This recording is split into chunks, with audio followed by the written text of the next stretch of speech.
যারা এই গাড়িওয়ালার পক্ষে থাকবে না তাদের কোরআনের মাহফিল শোনার কোনো কথা নেই। অনুরোধ করতে চাই। আসসালামু আলাইকুম ওয়া রাহমাতুল্লাহ। আমি মোহাম্মদ মিজানুর রহমান, সিরাজগঞ্জ ৬ ৭৭ আসনের বাংলাদেশ জামাত ইসলামী মনোনীত এমপি পদপ্রার্থী।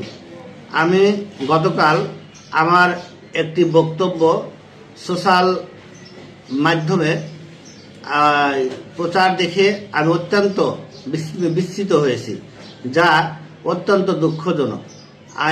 এই বক্তব্যটি গত ২ মাস আগে স্বরূপপুর কাশিনাথপুর দাখিল মাদ্রাসায় আমাকে অতিথি হিসেবে আহ্বান করার প্রেক্ষিতে উক্ত মাজলিসে আমি বক্তব্য দিয়েছিলাম, যা আমার বক্তব্যটাকে সম্পূর্ণ না দিয়ে খণ্ডিত অংশ ভাইরাল করা হয়েছে। শুধু সাদাতপুরের জামাতের গণজোয়ার দেখে ঈর্ষান্বিত হয়ে একটি পক্ষ আমার বিপক্ষে আমার বক্তব্যকে খণ্ডিত অংশ ভাইরাল করা হয়েছে, যা আমাকে সম্পূর্ণ হেয় করার চেষ্টা করা হচ্ছে।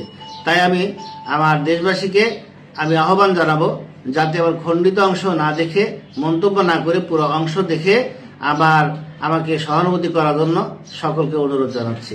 ধন্যবাদ সকলকে। আসসালামু আলাইকুম ওয়া রাহমাতুল্লাহ।